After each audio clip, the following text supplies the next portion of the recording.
Hey 3DMJers, this is Andrea Valdez and you are listening to the 3D Muscle Journey podcast. Today I am talking to Brad Loomis and Jeff Alberts about some seemingly obsessive behaviors that we need you to have if you want to be a high-level athlete. We're also talking about details that are often overlooked in physique and strength sports, why you need to practice these things that seem a little meaningless to those who are unaware, and how those small specifics can make the difference between good and great performers on the stage or platform. Brad and Jeff also go into the flip side of this when they give examples of how they and their athletes have unnecessarily stressed about details that do not matter, and how you can tell the difference between useful and wasteful worries. So if you've ever followed advice blindly, are unsure of how to align your athletic priorities, or maybe need some help assessing when to care more or less about the minutia of your sport, we think you'll get a lot out of this podcast. As per usual, if you have any feedback or comments on this episode, go to 3dmusclejourney.com or to our YouTube channel at youtube.com/team3dmj and leave it under podcast number 127. Here is Next Level Details with Jeff Alberts and Brad Loomis.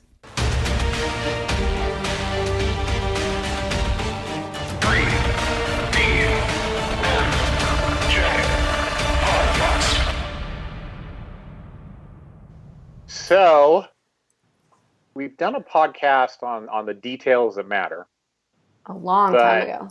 Yeah. Different details than what we're talking about today. And what brought this up today was the details that some folks don't necessarily think it matters, or better yet, things that we obsess over that we want them to do, and sometimes we have to repeat over and over and over again to make them the best that they can be, that to them doesn't really matter, or they're questioning why it is that we want to do this, right? And so, I've had a couple of instances, totally unrelated, that brought this to my mind, and they're the details that matter if you want to be high level, in my opinion. Agreed. Yeah, the other podcast was more like, everyone knows they need to count their nutrition, but like this is how detailed within that you need to get. And like everyone knows you should count your reps and sets, but like this is the way that we prefer to track them, like stuff like that. But like in your instances, it's stuff that it's almost like outside of the basics. Like everyone knows training and nutrition, but people don't know things like the thumb on your thumb within side chest. Yeah, tucked in your hand. Yeah, like just thumb and a front double bicep will make it look really clean and pristine on stage. Whereas if your thumb is exposed, it's like it's a distraction from the overall look of the pose. Yeah. So it doesn't seem like a big deal. You're like, oh, it's just my thumb. What's the big deal? Judges isn't going to say, hey, your thumb's sticking out. But if you're like looking like just totally like streamlined within a pose, and let's say that people standing next to you have their thumb sticking out, or there's something else that's just like just a tiny fraction off, you're going to stand out more because of that. So those little differences like that, little as they are just really important to the overall end product. So and that's the thing, is like it's things that matter on competition day, and it's stuff that has to be practiced so that to prepare you to be your best on competition day, because that's what we're all about, really. I mean, coaches in general are all about making their athletes the best on competition day, whether it's a football game, a bodybuilding competition, a powerlifting meet, a gymnast competing in a meet.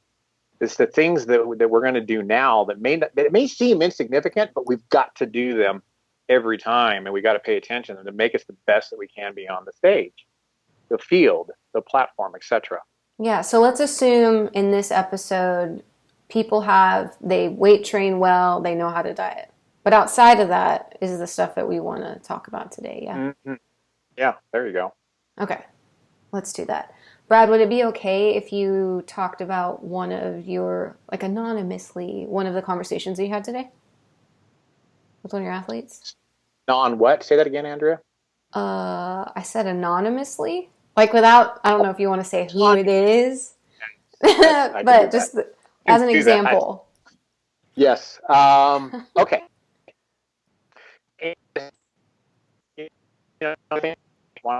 tag is a blog that I wrote quite a while ago on the habits of high level athletes, because this is going to tie into what I'm about to talk about. And a particular powerlifting athlete who's they're a good ways from their competition, 16, 18 weeks, was respectfully asking, why do I need to pause on my chest now? I know I need to pause on my chest when it comes time to do the powerlifting competition, but why do I have to do it now on my, on my heavy lifts, on my heavy doubles, triples, etc. And ultimately, it all comes down to what I said in that blog. What you do now ingrains a habit that will make you the best version of you on competition day. And so if we ingrain that, even if it's on the strength work, we're just doing 3s, 2s, 1s, so that will become such a habit. It will be like breathing. You won't have to think about breathing. You won't have to tell your lungs to do their job. You're just going to do it without even thinking. And when it comes to competition day and you're nervous and you're not really in your element and your mind is on 100 different other things, you're just going to pause out on your chest because that's what you've always done. And one less mistake that you're going to make on the platform, and you're probably going to end up competing better overall. And after all, it's competing with yourself. So you want to be the best version of yourself when you're up there on that platform. Yeah. So yeah, that was the first one that popped up today. And, well, I was going to say for bodybuilders who don't know what you're talking about, maybe, just because that's the majority of the listeners or whatever. So when you do a bench press in a powerlifting competition, you have to lower it to your chest and then wait for a command in order to press it up in most divisions, correct? Not divisions, most organizations. Almost all of them, yeah. Yeah, almost all organizations. And so the question was, if I have to do that competition day, why do I have to do it in practice, and especially this far out? Mm-hmm. Right? Yeah, and exactly, yeah. And I guess it's a safety issue too, right? Like, if you don't do that a lot and you're in a meet and then you have to do it, if it's not so automatic, I don't know, I would think that could be a little bit unsettling. I don't know, you're not as used to bracing in that way. You're not, it's a lot of extra stress on a joint if it's not used to it. Maybe. I can't totally give you That's okay. I can't totally give you a safety reason why that would. Or like a mental slip. Like if you're not used to standing up from your squat before you rack it, and then you're doing it and you shake and you herniate a disc. I'm not a powerlifting expert or coach, but I mean, I would think, and Brad can probably correct me if I'm wrong, but if you're not practicing that pause, I mean, the energy to stop it, like on the descent, like the energy to stop, like to slow it down to your chest level and pause it, if you're not used to controlling a descent like that, I mean, yeah, I mean, wouldn't you think that it would be hard to gauge what your lift attempt should be, because you really don't know? So how would you gauge that? So that's another thing, like not just from it, let's say maybe a safety standpoint, but also like your total would be probably a lot less than or it would be less, in my opinion. At least that's what I'm thinking. Yeah, but that's a good point. It's going to be hard to coach a person on the platform that day too, because if they're not pausing on their chest, their 1 rep max might be X, or even worse, if they're bouncing it off their chest, or something like that. Well, sure, in that particular circumstance, their 1 rep max might be X. Doesn't mean we should do that on competition day, because that's going to dramatically change, and what you can get without a pause is probably not what you're going to be able to get with a pause. Yeah. But yeah, and you got to practice that stuff way ahead of time, because it like I said, it ingrains a habit.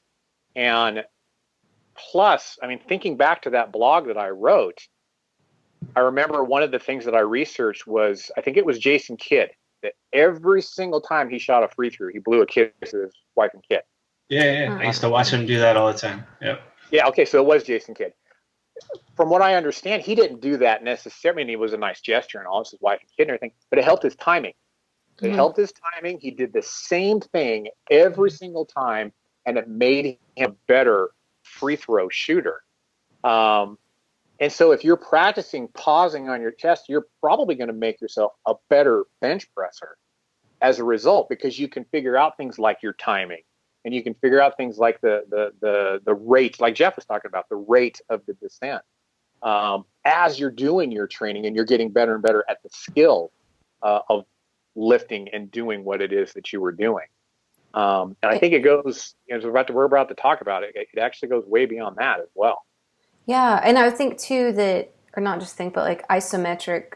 I mean, we used to use it all the time in gymnastics too. Like and it's all the time in weightlifting, pauses in any way reinforce positions, right? So, man, especially when it's that heavy, it takes that much practice. Like, gotta respect that, because when you're lifting an 80%, 75, 80% bench, a pause doesn't seem like a big difference from a regular. But when you're respecting the fact that it's a 1 RM, at your meets. Man, that can be so different. So different, like Jeff said, in your speed and timing. Anyways, I agree. That's all. But the second instance that came up today was on a totally non-powerlifting related front. It was a bodybuilder. And like Jeff said, not this particular case, but why would we obsess about making sure that a person tucks their thumb in on a bicep pose? And why would we want to practice that now? Well, hopefully we've kind of got that figured out now, why we want to practice that now, right? Because if you tuck your thumb in practice right now, and you're on stage and you're nervous and the lights are on you and people are watching you and you're worried about the guy next to you that's either friggin' huge and going to beat you, or all the other circumstances that happen to us on the bodybuilding stage, you're going to have to. But then also, like this particular athlete in this particular instance was like, that's not going to make my physique any less muscular. It's not going to make my physique any less symmetrical or any less conditioned. Why do I have to worry about that? And I just remember back in the different bodybuilding competitions that that dental floss. Time out. Is that a flosser you just put on your forehead? Brad, never pose with a flosser in your hand, all right? For the listeners, literally a dental floss apparatus is his pointer while he's talking. I was wondering what you guys were laughing at. I'm like, what are they laughing at? Did I say doo-doo again? Oh my God. It's your choice of a pointer. You were saying why my thumb being out will not make me look any less muscular was the argument. I remember in one of the bodybuilding competitions that I actually officiated, judged. I was a judge on the panel. I just remember one of the competitors with the most awkward looking faces. He made the most awkward looking faces. And so naturally, my eye wasn't really looking at his physique and his muscularity. I was looking at the god-awful faces that he was making. And to be honest with you, I was avoiding looking at him, just for that reason. So my point being, we don't want to have those judges look at anything but your physique, your muscularity, your conditioning, your symmetry. We don't want them looking at your thumb sticking out, at your wrist being craned in an awkward ankle that looks like you're double jointed. Or you're bouncing. Man, that one gets me every time. Or what? The bouncing. The bounce. When they hit the pose and they start bouncing up and down, or they wiggle left to right real fast. To me, it's annoying because one, it just looks like you're uncertain and nervous, like you're not composed up there. Mm-hmm. And the way I kind of look at it, like, okay, the thumb's sticking out, your wrist curled and a lot of like the side relaxed. You see the wrist curl and all that, and like the gritting teeth and that. It just shows like you're not prepared. Like you just haven't prepared the whole time. But it's like those things are like a scratch on a black car. Like they're so noticeable. Whereas if you just basically buff those scratches out and you're driving, let's say, a nice, clean white car with no blemishes on there, it looks flawless. So to me, it's like, yeah, you want to basically, you of course, practice your posing, well in advance. So that, like Brad said earlier, ingrain habits. But when you get on the day of the show, the last thing you want to be worried about is like, oh shit, I didn't practice posing. Now I'm on the stage and I'm nervous as heck, and I know I didn't practice, and I mean, you stand out like a sore thumb. Like, I could spot people who haven't practiced their posing like that. Mm-hmm. And it definitely detracts, just my attention. So to me, when I'm like making sure that my athletes are like, with their posing practice, like, I want every single detail to be flawless as much as possible. Straight lines, wrist, thumbs, everything just nice and clean. Make sure when you're hitting these poses, you're not looking like you're trying to deadlift 500 pounds. You can actually, my thing is, if you hit a pose and you're locking it in, like 90% tension, and you're able to carry a conversation with somebody, then you know your shit. Mm-hmm. And if you could smile and talk to somebody while locking a pose in and hold it forever, that means you basically put the time in, and you you basically made all those details where they need to be. Yeah. And share your, and we've talked about it before, but for those who have not heard us before, share your experience when you won the International in 2014, and what the judges, more importantly, shared with you, who ultimately decided your place. Okay, yeah, that was a dogfight. So that was myself, Marshall Johnson, Garino Mackey. I forget the young kid's name, but 19-year-old phenom. Like, it was a stacked lightweight class. And I think, as far as our physiques, everybody, had strengths. There were some weaknesses. Everybody, like, I wasn't the most conditioned one up there. Marshall was bringing the heat. Garino looked awesome. Thing I felt very confident in was the posing, and I can literally hear the guys around me, huffing and puffing after a few poses. And I'm like, okay, if this goes, in a long dog fight, I might be able to hang with these guys, because I can do this all day. And we were up there a long time. And I remember the head judge said, we were pretty tired. The young guy was basically bent over. That's how tired he was, trying to catch his breath. And she's like, the head judge, like, you guys want to keep going? And I'm like, yeah, let's do it. Bring it on, because I can just keep going forever. So long story short, I got the nod. I don't know what the final score was, but when the next morning, talking to one of the judges in the lobby of the hotel, basically said, yeah, it was super close, and the reason you got the victory was because of your posing. So yeah, not just the years of practice, but just within a season. Like, you definitely want to make sure that you're not waiting for the last week or two to say, oh, okay, I think I'll start practicing my posing now.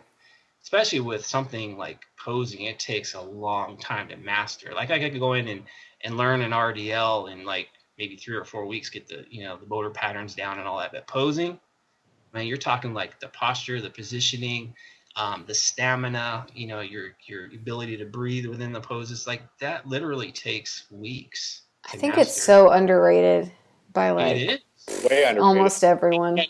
And you know what? To be honest with you, I had to spend like years with Jeff just to develop an eye for things like what make you wider up top and narrower down in the middle. And things like we were talking about, making your lines all, what did you used to say, Jeff? Paralinear? Parallel. Perpendicular? Like, you hit a side relax, like you see, like a side relax is like this one of the pet peeve poses I have. Like, a lot of people will have like the shoulder closest to the judges dipped way down, the back one's like shrugged up, and there's no like line, there's no taper. Yes. And I know it's like, okay, the back shoulder up, because they're like, oh, I want to make my chest look more muscular or whatever, but you're disturbing the whole flow of the pose from top to bottom. So it's just like making sure like your lines are nice and straight, make your waist appear as small as possible. So that way your outer extremities look bigger. There's again more taper, more symmetry. And yeah, it's totally overrated. And I know there's going to be an argument with underrated. Sorry, not overrated. Underrated. Thanks for catching that. Yeah. That's my prep brain right now. That's like okay. 1,600 calories talking. But yeah, it's like, I know there's going to be an argument. Well, some people will say, well, you know what? If this guy is heavily muscled, it's not going to matter. They're going to win. Not true. Regardless. Not always true. Like in my case, it wasn't. the case, but I will say, yeah, I mean, sometimes the posing isn't enough to get the victory, but I look at it this way, like you're at one point, you're going to have these photos to look back on, like 10 years from now, 20 years from now, and you're going to go, holy shit, yeah, my posing sucked. And no one's going to know what place you were, first, second, last, whatever. And not But to mention, Instagram will know what you look like. yeah, but my thing is, you got to respect the sport, respect the promoters. You know, people pay money to get in there to see us do our thing, and you should, you know, A lot of money. make sure you practice, give a show, and do your, you know, everybody a good service, including yourself. So that's the way I kind of look at it, and that's why I've made it an important part, and I pay close attention to those little details. So I'm making sure there's no peanut butter on my thumb, and my thumb is inside my palm. So no. Well, like I said, Jeff, I just remember it took me years to get a lot of those things that for you just stood out automatically. You know, I mean, little things where you would just adjust my elbow just a little bit, and it would be like, oh yeah, that does make a difference, but I don't know why. You know. Just lines. I'm lucky for gymnastics that came decently quickly to me, because figure's a little different. But yeah, some athletes, it's, you know, you can they pick up on it quick. Others, it takes a while. Like sometimes I have like 3 or 4 Skype sessions with an athlete just to get symmetry poses down. Like literally 3 or 4 hours of instruction to get that down. It's not an easy thing to get for some people. Yeah, and then for some of the newer divisions, like stage presence. Like I know for bodybuilding, you say poise, like have a relaxed face and be able to hold this. Yeah. But man, for like bikini, male physique, you have to walk a certain way. Your transitions matter a lot more. And to be honest, like how you were saying, like some people will be like, I mean, if I'm muscular enough, it matters. But in those, I've seen those divisions like I've seen better physiques place worse in those divisions way more often because their stage presence sucked, or their walk sucked, or their transitions, or their smiles, or they were too sexual, or, you know, things like that. Mm-hmm. Yep, exactly. That's a totally different way of presentation for sure in those divisions. Yeah. And that's hard to coach too. It's like, hey, I need you to. It is hard to coach. You know what I mean? It's like you have to have that, you have to have charisma, flair, you know, especially like someone like me, like I can imagine like, okay, if I'm going to do, let's say men's physique or something, I'm so reserved and like shy to kind of come out of that element and to show that. I would need to definitely not just practice, but build confidence. So practice confidence so I can get out of my comfort zone. But again, if I was like, hey, let me do a men's physique and the show's next week, now let's start no, that's not going to go over too well. Yeah. Well, and we coach what we know and what we've quote unquote mastered, right? Like if I want somebody to, like, in my opinion, the master of smiles is Steve. Oh yeah, perfect smile. That dude's smile is perfect, you know. And so if I want to coach somebody on their facial presentation, I got to send them to Steve. That's why I'm so thankful I'm on this team, you know, because have you done that? Have you sent people to Steve for? That's amazing. For a few different things, but yeah, I mean that's why I'm so thankful that we're on this team, because if I don't got it, somebody else does, you know, because that's not something I can coach. I mean, look at this face. Oh, stop it. Stop it. Yeah, well, and that's what Steve does, like, because he's a model, like a fitness model, actor, like, yeah, I wouldn't know how to do that at all. Yeah, and just the way he stands, you know, just a lot of times, just the way he stands, it's just like, wow, you almost couldn't coach that. It's like it kind of comes naturally for him, you know. So I bet he'd disagree. I bet he's worked on that real hard. Yeah, you know? He probably has. Yeah. Yeah. Just hopping in for a quick reminder that we have recently released the 3DMJ Lifting Library 2.0. The Lifting Library is our all-in-one video course solution to perfecting the essential movements and exercises that every bodybuilder needs to know and execute well. Once you buy this thing, you have lifetime access to the course, which will increase in size, quality, and price year after year as it grows over time. As of now, we've just increased it from 12 chapters to 18 chapters, and it covers the big 3 movements: split squats, good mornings, pull-ups, dips, lateral raises, calf raises, RDLs, hanging leg raises, overhead presses, and a whole lot more. The library includes extremely high quality video tutorials for every movement, key performance strategies for executing the lifts correctly, and most importantly, detailed programming considerations that will tell you exactly how and why you should include or not include certain exercises into your training program.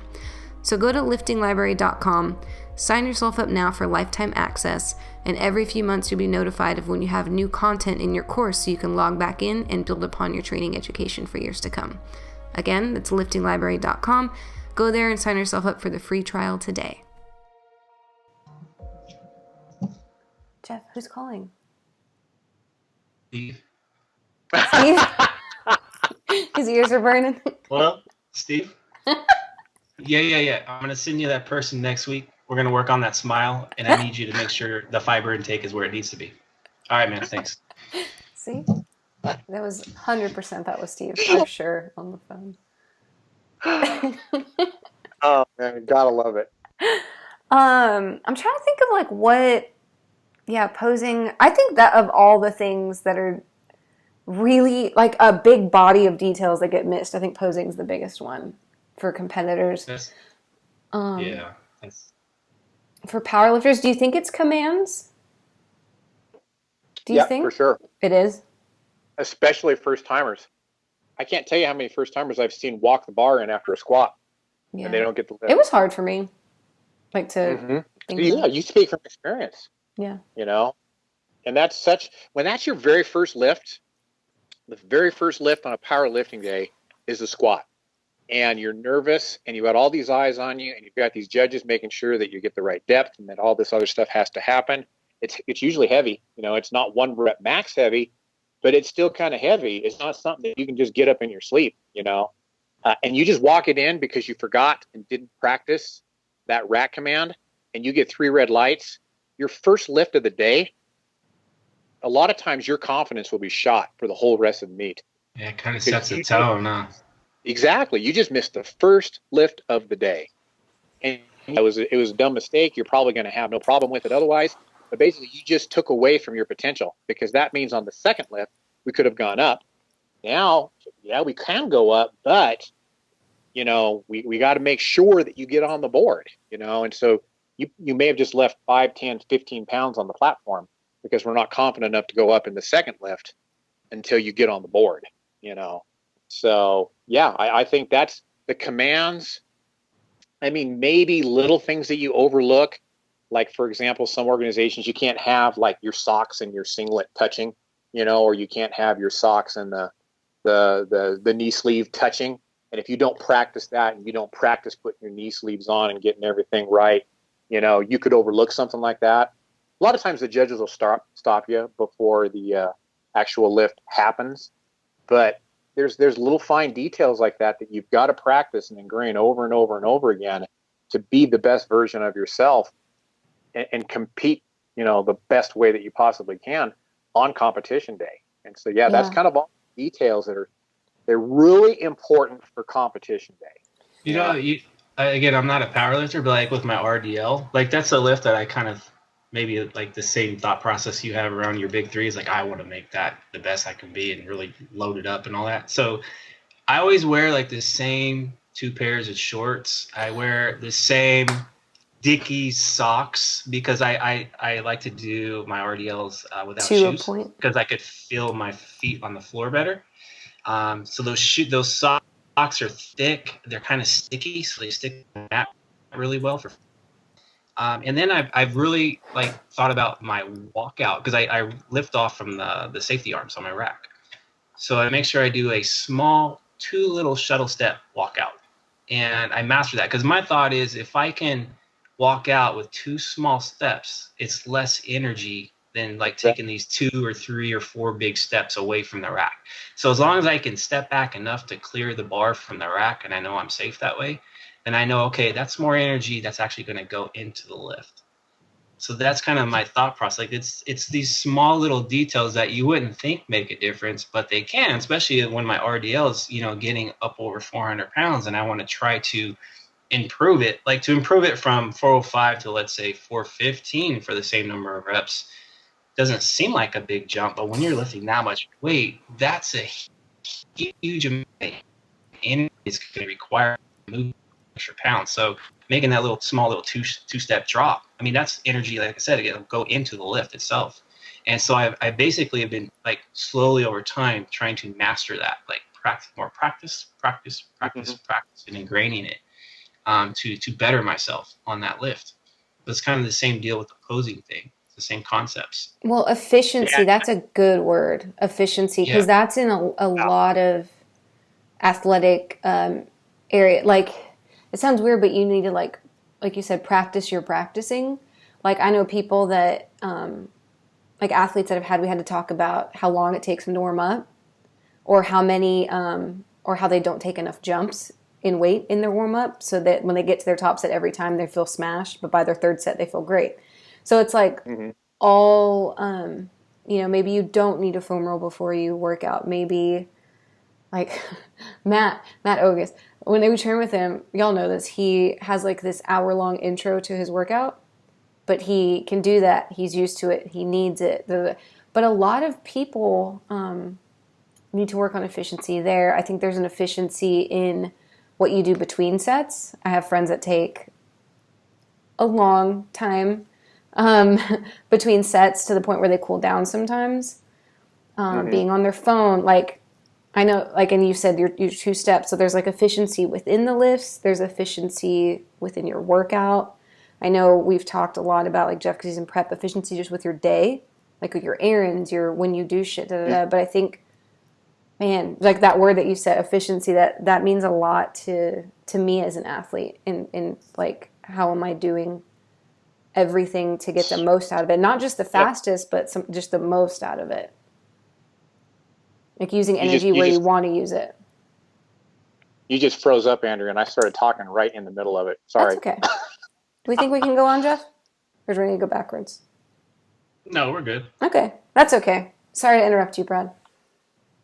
Well, I'm sorry I interrupted you, Andrea. Y'all need to do it sometimes, or I'll keep going. It's good. But that's kind of like that word efficiency, like for my training, like everybody's like, a lot of people trip out on my volume and all that, but over the years, in my opinion, it's not like, hey, I'm a minimalist. It's more like I've honed in on becoming more and more efficient with my training. So it's taken time to figure that out. It's not like it happened overnight. It's just an evolving process. Like, through my protocols, by just the repetitive nature that I've done my training, I've been able to, like, fine tune it and eliminate a lot of waste. And that's something that I learned when I worked at Numi, the car plant. Like, Toyota production systems is all about being efficient and eliminating waste. Like, they try to basically fine tune their systems. So that's basically, like, I've applied that principles into my training, into my bodybuilding. So, like, when people look at the way I do things, like, man, this guy doesn't do a lot. It's like, I do a lot without the waste. That's the thing. Mm-hmm. Yeah. Yeah, and when you were talking about your two-step,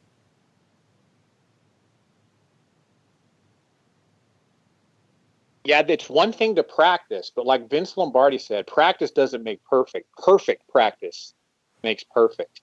And maybe you do this, Jeff, maybe you don't, but when I walk out a squat, it doesn't matter if it's just the bar.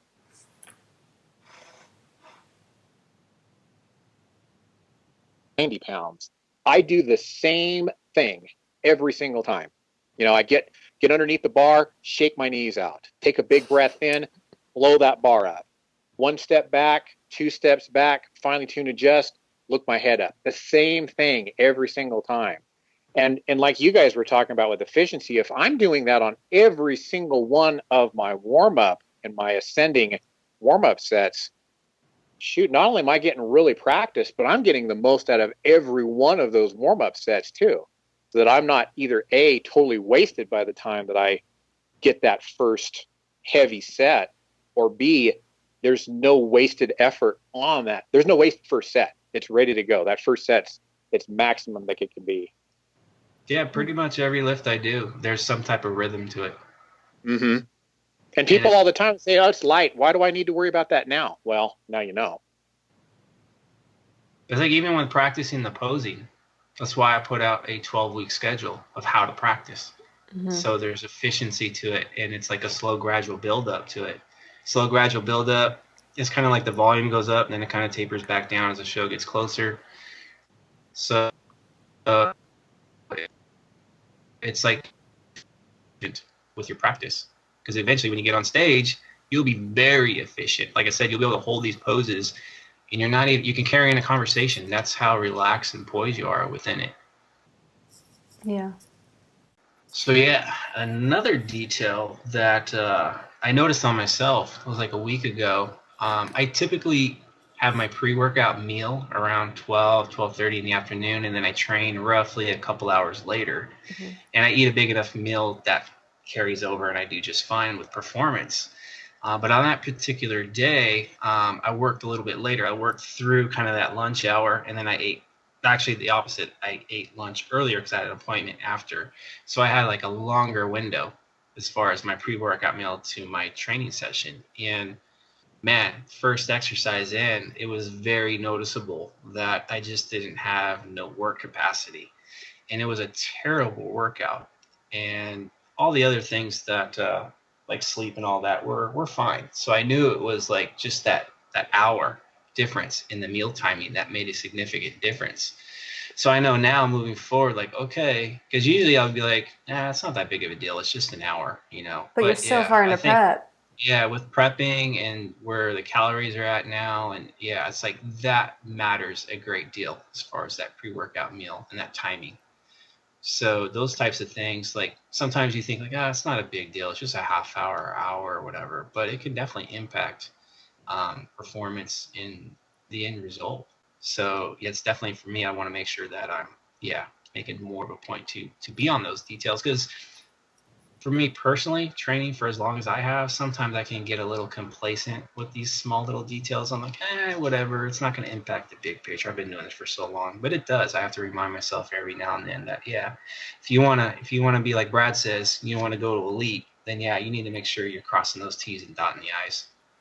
Yeah. And that's one of those things that we always have to, not always, most of the time we're talking people down from meal timing being such a big thing, because it's usually like, how often should I be eating is the question, but it doesn't really matter so much for your overall gains, but it's more like with you as a person, are you taking care of your workout? And the food is a part of taking care of your workout. And for some people, that means waking up and training fasted because that's the best they do. And for some people, it's like me. I like to train within less than an hour of my breakfast. And I'm not even in prep. Man, if I was in prep and I waited an hour from when I normally do, I don't think I would even do that. I don't think I would even try. Did you eat something, though, in the mid-workout, or did you just have a shit workout? I just had a shit workout. Yeah, because my thought was if I eat something now, I go, okay, now I'm going to blow through some of my... I'm only eating like 1,800 calories. Yeah, it'll take from your later foods. Yeah. So I think it's context dependent, right? So if we're off-season, if someone's eating 4,000 calories, they're well-fed, there's plenty of body fat on them, like... having a 3-hour gap from training might not be that big of a deal. So that little detail might be not that significant. But someone like in my shoes at this point, with the context I'm under, that hour, it made a huge, huge difference. And you just touched on exactly what I was going to talk about, Jeff, is all the time we'll get questions like, hey, coach, I had this really bad workout the other day, and can you tell me why? And I just give them that first stare, because I wouldn't have known that about you, Jeff, regardless of knowing whether or not you were in prep or not. But just think of all the details in just discovering that thing about you right now in this moment of time. You're right in the middle of prep, your calories are low, and you just learned something that basically no other coach could possibly coach you on, without all of those details and without having that little bit of context, like you said, because that happens all the time. I'll have to go back, and I just, thank goodness, Andrea, you've come along, because I have now as a result, started asking tons of questions when one of my athletes asked me something like that. You know, they'll ask me, hey, I had this bad workout. You know, here's a little bit of context. And then immediately I'm like, I can think of 40 other questions that I need to ask you. You know, what was your sodium intake that day? Did you have high potassium foods that might have dropped your blood pressure down? You know, how was your water that day? How was your warm up? You know, did you go through excessive warm up and blow through all your carbs? You know, that's all stuff that right there that Jeff just learned that was invaluable that we could never coach somebody on. Well, context is huge. You know, in bodybuilding, in life in general. Like, if you don't have context around something, then how can you make an informed decision? It's like going to the doctor and saying, I don't feel good. Yeah. What's wrong with me? I do this. Yeah. Yeah. So it's like, as a coach, you should ask questions as to why things are working, why things aren't working, to get to gather information to make better decisions moving forward. Yeah. And consistency too. Like you said, Jeff, you're so consistent. You're so structured and you're so consistent. You were able to eliminate a lot of that guesswork. You were able to say, okay, because I'm so consistent, this was the only difference. Therefore, that was the problem. Yeah. Yeah. One variable. I'm systematic and things are somewhat rigid, but there's flexibility within the system I have. So it's like, you know, meal timing is roughly the same. You know, the amount of food that right now is roughly the same. Sleep is generally the same for the most part. So there's a lot of consistency with what I do. So when something does go wrong, it's easier to identify that. And again, like knowing like, oh shit, okay, I ate a little too early on that particular day. I had such a large gap. Then I know, okay, that is why that workout sucked, because all the other variables were pretty much the same or in order. Your sleep, like you said, you got enough sleep. You knew that was down. Yeah. So if you're very inconsistent with things and you're not paying attention to these small details that we're talking about, like just that inconsistency, if you're constantly inconsistent, how can you assess truly what's going on? So it's like when you have an athlete or even yourself, you're like, you have all these moving parts. It's like, okay, what's doing what? So usually, like, it's, you know, for me, it's like I try to keep things roughly the same all the time so I can identify and make the right calls for myself moving forward and with my athletes. Same with powerlifting too, though. I mean, just like that's with any sport, though. Like I've done the opposite. Like I've eaten too much that when I put my belt on to lift, I'm like, what the? it's a little too tight. I can't breathe, you know? Or a GI upset. Like if you eat a weird food, even if it's the same number of carbs or whatever. Some people, the true IF whammers think carb is carb, but it's like, nah, if there's too much fiber, you better buy a bathroom. It's not good. You brought up your belt. I was thinking, like, remember I told you guys I wear 2 different shorts with my RDLs? Yeah. Like, because I know the thickness of the band of the shorts, and then the t-shirt, like the shirts I wear, like specific shirts. So I know the thickness of that. So when I put my belt on and I loop up my belt, I know where it's going to be comfortable. So yeah, you know, some clothes you put on, like maybe the sweatshirt or something, you put the belt on, it's off. So those little details like that, like it just gets me in the right head frame, gives me more confidence when I go into those lifts. That's a good point too. Like the structure and the same clothes. Oh shit, sorry. No, you're the structure, the same clothes, all that stuff. It's part of that efficiency, and that you're not worried about that shit. Exactly. Yeah. Because that's why I made a video a long time ago getting ready for a powerlifting meet. You know, on the 2 days before your powerlifting meet, you wear the same singlet that you're going to wear. You wear the same shoes. You wear the same socks. You wear the same sleeves, the same wraps. Everything is the same, you know, just to make sure that everything is efficient as it can be. But a lot of people ask the time, why is my belt upside down? You know, why is my belt, or it says Loomis, upside down, you know? And it's the same thing. I put the belt on the same way every single time.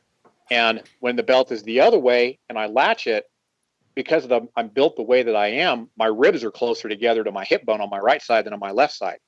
And so I've got to have that thing close on the same side every single time on the same spot. And I can't have it close on the other side. I didn't even think about that, Jeff, until you brought that up. It sits and if it's off a little bit, I can't lift. I got to move it a little bit. You know, I gotta get it back to that same spot. I gotta change my pants, put something else on. So that's a great point. I have 2 different pairs of shoes. I have like squatting shoes. I have one pair for the leg press that I do, and then I have another pair that I train specifically for my calves. So it's again these small little details, right, that they matter. Like the one shoe, it has better grip for the leg press, whereas the other one doesn't, and there's a little bit more of an elevated heel on it, so it feels a little bit better. And then for calves, the leg press shoe that I use, it's a little too slick for the calf blocks, and the shoe I use for calves is harder. The bottom is harder, so I can feel my feet a little bit more, so I can get like better range of motion, better contractions when I train calves. So if you would have asked me this like 5 years ago about shoes, I'd be like, oh my gosh, you just need to worry about your form. Don't worry about these freaking shoes, because most people get into this like, oh, those shoes are so cool. I need to get those cool shoes, but they can't squat worth shit. But I mean, it truly does make a difference. Like certain shoes, like I had one athlete that her squat, I mean, she was squatting in like not very sturdy shoes, and her feet were just like all over the place. There wasn't very good stability. So, and she was squatting flat footed and her squat was off. I said, hey, you probably need to invest in this shoe, but hey, let's put some like a 2.5 pound plate on the floor first, see if that actually does correct the issue. It gives you more stability and all that. And she's like, holy shit, that changed everything. Mm-hmm. So it doesn't seem like a big deal. It's like just a shoe, but man, it makes a world of difference. These small little details like that. Yeah. And Brad, when you said about how you have to like wear everything, your singlet the same way, right? This singlet, you do like a mock meet kind of thing. Mm-hmm. I don't know if that's what you call it. Yeah. It's so huge. Am I frozen for y'all? Am I good? You're good. No, you're good. Okay, he was laughing. I thought Jeff was laughing at me just now. No, I was thinking of a good story that I Okay, hold it. Hold your story. Hold it. No, like I know that I stress real big on comp day. I wasn't so bad about this in gymnastics or cheer, but man, for bodybuilding and powerlifting, I stressed real bad about is everything packed? Is the travel schedule range, like what's the warm-up time in between? How long until stage time? I overstress, and the only way that I feel calm is to be absurdly prepared. It doesn't like make it go away, but it's something that I know if I, like sometimes I'll see people that wing it, a lot of things. Like Brandon, when he's in prep, he is one of those people that counts his macros as the day goes on. You know what I'm saying? Like rather than me where I'm like I eat the same thing every day from the same store at the same time, Yeah. And I'll try that sometimes. I would. And it just like makes me bonkers. And there's people that I know, like Bert's real chill with everything he does, as y'all know. And he'll just be like, when you get there, and I'm like, what? Like I need to see the X's on the floor before, like of where my T-walk's going to be. I need to know, like last year when they had this powerlifting meet, how long was the break between the squat, bench, and dead? Am I doing it all within 3 hours, or am I going to be here all day? Because I need to figure out what I'm eating. Like, it's real annoying living in my head, but at the same time, if I don't do those things, I know that I'll stress bloat even more on stage, or I won't have my warm-ups planned right for the meet or whatever. But man, preparation for every day at the gym, but especially for competition days is something that I have to obsess on, or I'm not chill. I don't know. Hey Jeff, can I stop you before you do your question or do your story? Because I got to tell you guys a story. I was going to talk about what she just said. Oh, me too. Because I got to share something with you guys that I've never ever told you guys. Hold it. Well, this isn't a story. This might help other people. So I don't think there's anything wrong with that, Andrea. Like as a coach, instead of me saying, "Hey, you need to be more chill," hey, just let's wing it a little more. It's like, hey, let me make sure you are prepared. Let me make sure that peak week is game planned. Let me make sure that the timing of the show, like we're trying to match your meals up and just have everything in order to give you somewhat peace of mind. But on the flip side, I also have some athletes during peak week that if I do that for, they're like, dude, you're stressing me the shit out by. So That's I how had Brandon one is. gentleman that competed this year. Like, okay, I'm gonna keep I want to make sure as a coach I'm keeping contact with him on show day, make sure everything is right. So I'm like, hey man, I'm texting him, hey, keep me updated, but you need.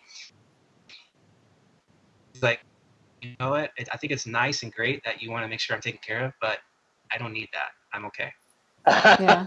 Because we had a game plan set, everything was in order ahead of time, and he was just like, so it was probably stressing him out for him that, hey, I got to go on my phone and answer back to this guy and all that. Yeah. So it just depends on the person, and again, the context around. And as a coach, I think you should adapt to those personalities. Of course, sometimes you have to say, no, Andrew, no, you need to chill here a little bit. You might have to do that, but I think you should be able to work with people and compromise to find good common ground there. And Bert was good at, I can say that as not just defend Bert, but I'm saying what I appreciated about that was he picked his spot with me as an athlete. I think in general, the whole consensus of our 3 years working together was calm down, it's going to be okay. But he didn't always tell me that, he'd be like, if that makes you, some things he'd be like, if that makes you feel good, cool. Is that what you want? Okay, let's do that, and then on rare occasions, he'd be like, I think this is going to be okay if we don't. And I'd be like, okay. Yeah. My experience with him in 2011 going to the Pro International with him and Brad. Mm-hmm. Brad probably recalled this. We went to the grocery store when we got there to get all our stuff. And I was kind of stressing oh, shit, I need to make sure I'm getting this food, that food. And he's throwing shit in my cart. And I'm like, I'm eating that? He's like, you're fine. Yeah, you're good. We'll just roll with it. So that's Bert. He taught me how to be to be really relaxed. And sometimes hey, you got this. You know the principles here. So you need to go with the flow a little bit more and chill and relax. So he's definitely opened my eyes up to another level as far as that thing. So to get to my story that I've never ever told you guys, and it's going to be a little bit of coaching application here on what I should have done if I had a coach, how I would coach somebody if they were doing this. So my first show, just like most people, it wasn't the fact that it was a carbohydrate, it was the fact that it was a potato that I was carbing up with on peak week. Had to be a potato. And it wasn't the fact that it was a potato, it was the fact that it was a potato chip that I made in the oven and weighed out to the gram, and I had to eat at specific times. And so basically, in a nutshell, I got so focused on these details that really didn't matter that I had to pack a hot plate and a pan and the same butter spray with the same russet potatoes, because all the potato chips that I made ahead of time spoiled and I couldn't eat them.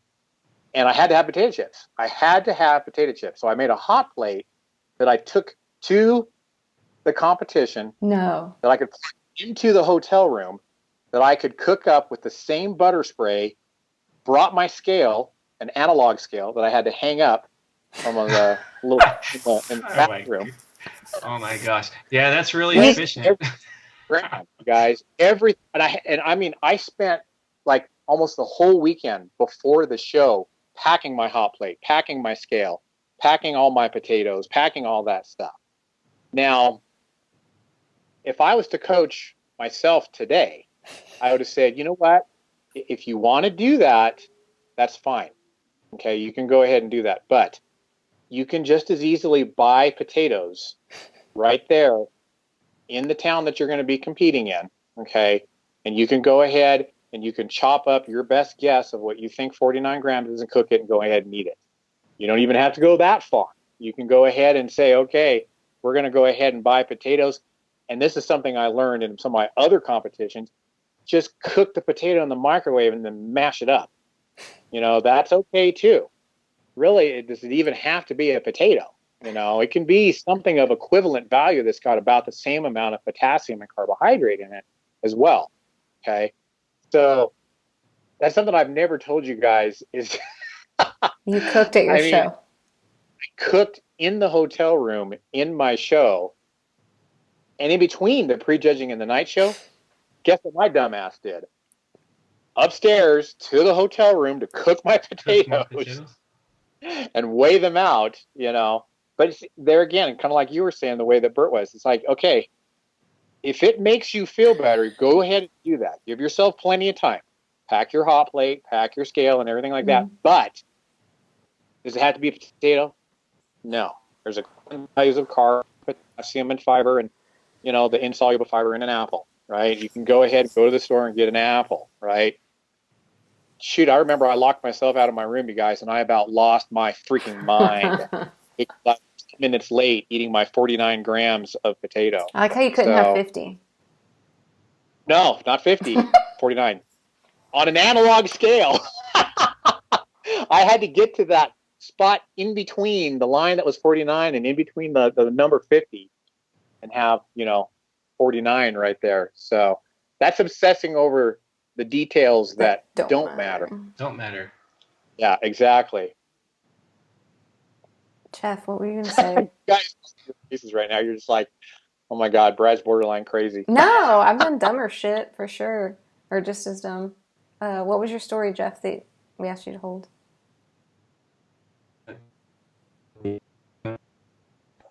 Thump now because it's past it. But back when I thought about doing a powerlifting meet, this was what, like 2012-ish? Whoa, I don't remember this. Yeah, because I had some pretty good well, not for my size, but they were decent, I guess. You know, 500 deadlift. That's, you know, before me. Some good squat numbers, and I had a decent bench. So I was like, okay, I might do a meet just for fun. All these other 3DMJ coaches are doing it. Let me get in on the fun. So, long story short, for him. Brad gives me this singlet for my birthday, and I open it up and I look at it and it has 3DMJ on it. I'm like, I'm not powerlifting. I'm not going to get in a singlet. Nope. Is that why? Yeah, don't ask me why. I mean, it's silly, right? I get up there in a Speedo, but for some reason, the look of a singlet, I'm like, no, I'm not going to wear that. Sorry. No. That and it's not my passion, but yeah, that's my story. That is. Yeah. So I ended up giving the singlet back to Brad, I think. Yeah. Yep, and it ended up in my closet. That's so funny that's why. Well, that was kind of like, or that was okay, like the I held switch. it up and I'm like, yeah, okay, this is not something I really want to do. Yeah. I remember I was so excited for him to get that singlet too. I'm like, oh, this is going to be just what he needs to like make him do. Put the exclamation point with that little cherry right on top of the Sunday. And Jeff's like, no, I'm not getting in that. It was a nice gesture, though. That's how thoughtful Brad is. Like, he made me a custom singlet. Just wasn't enough. And I wasn't hurt by it. I was like, God bless you, brother. You know what? That's you. Now I get to wear it. That's what yeah, unbeknownst to me at the time, I get to wear it now. So, yeah. Yeah. You know what's funny, though, too, is, or not funny, but we're talking about, like, the coaching calls we would have made and stuff. And sometimes when people are and aren't ready for things. But I was just talking to Jesse, who y'all know, Essential Athlete.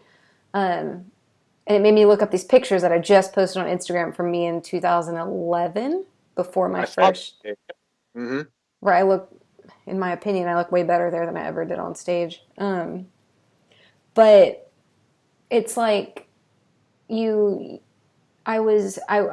decided that I was going to do bodybuilding. And then I flipped that mental switch, right?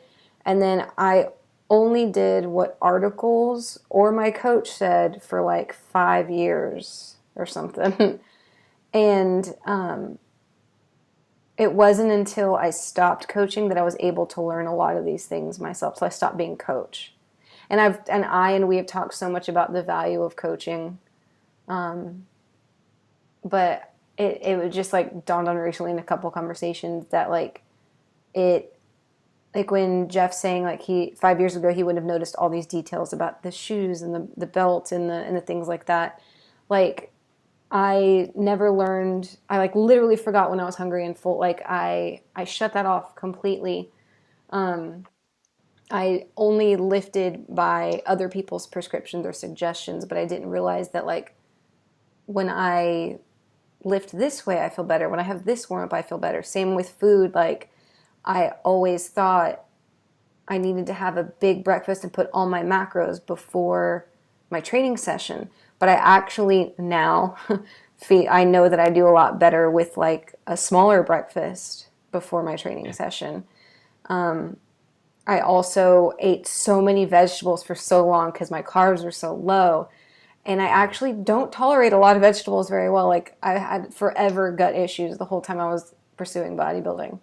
So I looked shittier, had gut issues the whole time, like all this stuff because I was trying to be what articles said I should do and what I thought coach wanted me to do. Because like you said, Brad, they can't be there for every second of every day. But it's like I had to let go of it and start paying attention to myself to be a way better athlete.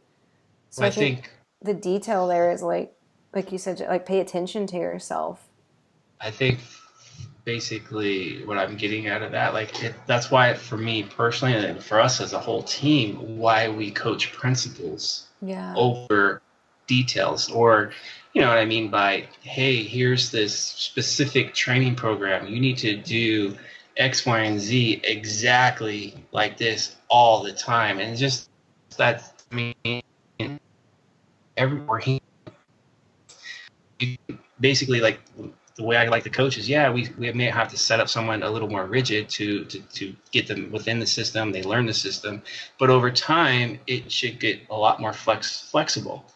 And basically, if you're teaching principles, then if you send someone out on their own, like, oh, okay, you mean I can actually gain muscle anywhere between 3 and 30 reps? Yeah, like I have options. Then they're like, okay, does it make sense for me to do a medial or, a lateral, with 3 reps? No. Okay, what's more practical? Okay, yeah, maybe 10 to 20 is maybe a better rep range for that. So it's you teach people principles, and over time as they gain experience, then they become basically what's the word I'm looking for? Free is a good word. Yeah, self-sufficient, free. Like you don't see me with coaches. Maybe what Eric's doing, what you're doing, Andrea, like, oh, okay, yeah, I see what they're doing there. Maybe how can I apply that, or can I apply it? And again, if it's principle based, then yeah, I might be able to do it. But like to have, like I say this all the time, some of my experience, 33 years, and they could be an Eric Helms or a Mike Israel or whatever, for them to say, hey, Jeff, I need you to do this exactly like this. I'm going to tell them, yeah, right. Because basically it's taken away my years of experience. Yeah. And I need to have my experience when I'm training, when I'm doing my diet. Like you just mentioned, Andrea, I need to have my meal at 12:30 in order to train better at 2:30. Like you learn your details when you have some room to create them. Yeah. And I remember real specifically, Berto, like after my first season with him, he's like, okay, so now that we've competed, whatever we're doing off season, give me somewhere between 130 and like 180 carbs, depending on, And I remember I would email him back and be like, so how many? Because that 50, that's right in the middle. Can we settle on that? Like, I wasn't even okay with that range. Mm-hmm. Like, he's trying to tell me, like, it can be here-ish. And I'm like, I need grams. I need plus or minus 5, or I'm going to, you know what I mean? Like, I wasn't in a place where I could do that at all. And it's so funny that he's trying to expose me to these principles, and I just wasn't having it for so long. Yeah. And who's going? So let's just say, even if let's say you had 130 grams of carbs for whatever the context is around that, and it didn't go well. Like, what's the worst that's going to happen? Oh shit, it didn't go well. Okay, now I know. Not 130. Now, okay, maybe 180 is better, or maybe 160 or somewhere in there. Yeah. So, but people get so fearful of not being precise that it's almost like you get handcuffed. It's almost like you need to, like, it's okay to mess up. That's how you're going to learn. Yeah. Well, and I love too, Jeff, how when you were talking about that, you know your experience, you know what does handcuff you, but at the same time, you're open-minded enough to know, A, I don't know everything, and B, I'm going to look to these people that I trust myself 100% with for, elaboration on these principles or different ways to use these principles. You look to Eric Helms, you look to Berto, you look to Andrea. And I remember so vividly, I think I actually had like a little Instagram square made when Andrea and Eric and Dr. Mike Zerdos were on a podcast. I hope I quote it accurately, but basically Mike said, and Mike's way is that we take these principles as coaches and we apply them through practitioner. And so therefore we're more practitioners than, or maybe we're practitioners as well as coaches or something like that. It was something to that effect, and it just stuck with. I'm a coach, but as a practitioner, I need to take these principles, practice them. Exactly, and put them into application. Yeah. With not only other people, my clients and etc., but myself. It's kind of like overlying rule for everybody. Mm-hmm. Yeah, like the mile rep thing, because that was starting to become another, hot thing to do. Hey, you got to do it. It's all Berto's fault. He does it once. Breath. It is. I didn't want to mention it, but he's a trendsetter. You take 5 deep breaths in between the clusters, and so there's like, okay, those are details, that may or may not matter. But my thing was like, okay, I want to I've been on this bodybuilding thing for a very long time, so I'm like, well, let me ask someone who might know a little bit more so in depth about it. So I remember bringing it up in our R&D. Remember, like, hey, Eric, elaborate on the myo reps. Is it more optimal than straight sets? What's the verdict? And basically he kind of broke it down for us. And at the end, of course, he always says, okay, in practical terms, practical sense, this is this is this. So to me, I got enough out of that to, okay, now I know how to kind of apply, myo reps to certain individual context, yada, yada, yada.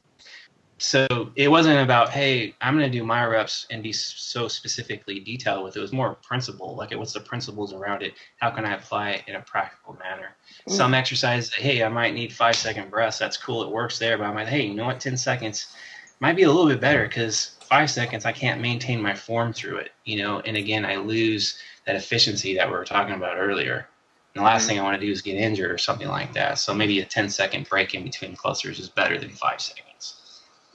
And I think so. A lot of times, like with the science stuff, for me, when I look at it, it's like, yeah, it's cool, but I also know, okay, it's not the end all be all. And a little bit like it could work because of these reasons, like how it fits into the principles. Like it could work because it's time efficient. It could work because these exercises are safe to use it with. It could work. Like you learn about it, so then like how to practice it or whatever. It's kind of like a baseball analogy. It gets you on the playing field, right? But it doesn't necessarily tell you how to play or how to adjust your play when you're actually on the field playing it. So it just gives you, okay, you're in the ballpark now. Now, okay, you got to get in there and figure it out. What works well for you. Yeah. So it's like we're saying there's a lot of, aside from hit your nutrition and train in the gym. Aside from that, there's a lot of minutia that we almost can't teach you. Like some things we can teach, some things, but always try shit on for yourself. But there's some things you can teach, but there's a lot of stuff that matters, but you have to do it yourself. Like I said, the meal timing, there's just like little nuances. Is that like I don't know every little nuance or detail that, let's say, is going to work for every single person out there. Like, I know for me personally, if I want to get my water intake up, trying to drink straight water, it's like, I feel like I'm going to gag trying to get more water. So I'm like, hey, let me put some Crystal Light or something in there. Now it tastes good. I can down a whole gallon with no issues. Like, those small little detail like that matters. They're like, okay, now my water intake is where it needs to be. Yeah. That type of stuff. Like, it's not like, it doesn't seem like it's important, and some other coach may or may not know that trick.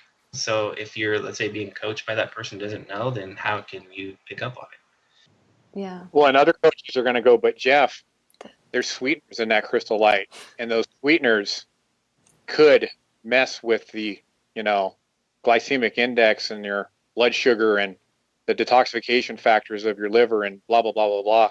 And that's where see, I know, and that's sliver of truth to that, a sliver of truth.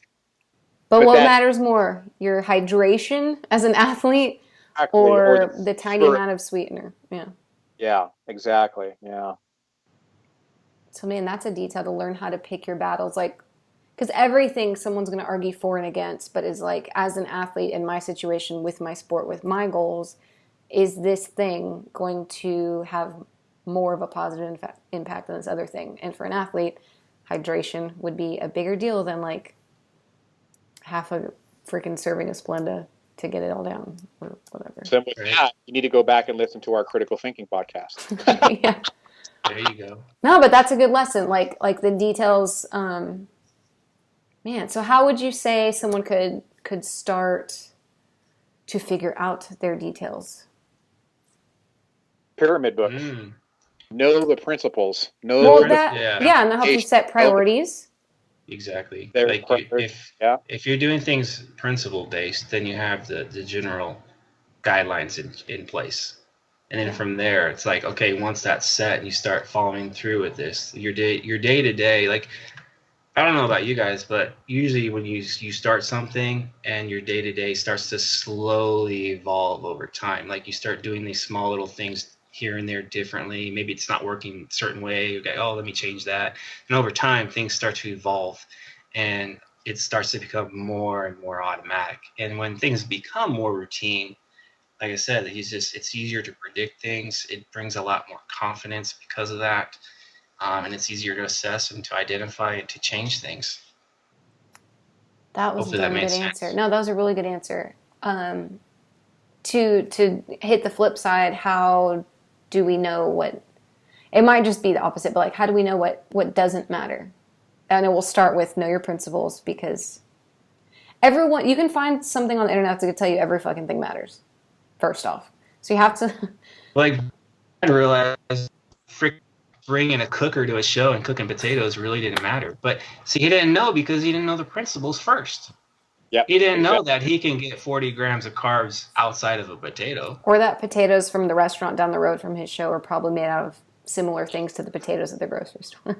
And then there was fear, probably, and correct me if I'm wrong, Brad, fear that if I deviate from those potato chips that I make and go with something else, I'm not going to have the same look. It's gonna alter my look in a negative way. And that's education. So there was fear-based too there. So it's like sometimes you just, you know what, let go of the fear and insecurity of messing up, because you're gonna mess up. That's just the fact of life. And if you freaking try to avoid it all the time, guess what? You're gonna be stressing the fuck out, because you're always gonna make mistakes regardless. If you know the answers ahead of time or not, there's always gonna be some type of mistake.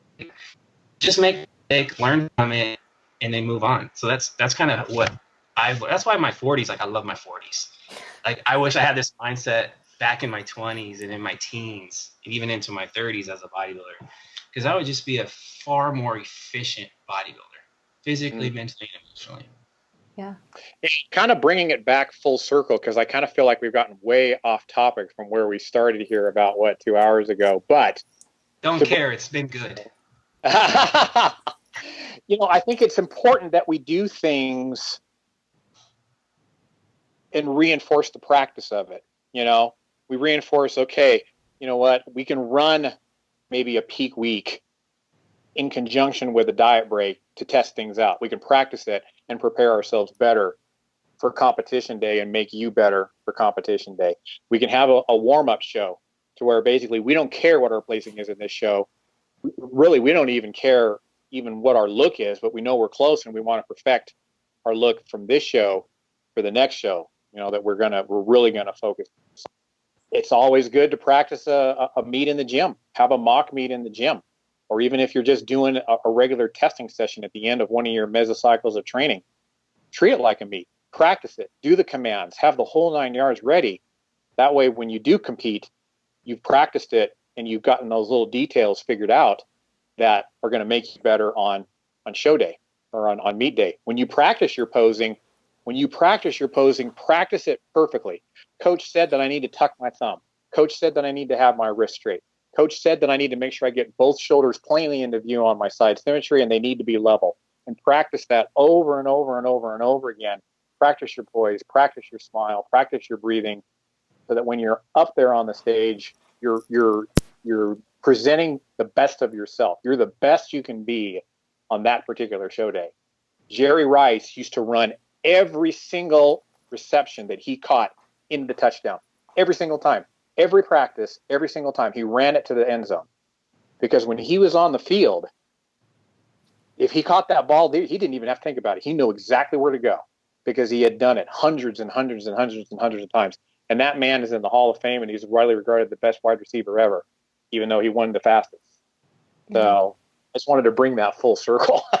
Yeah, no, it's good in that,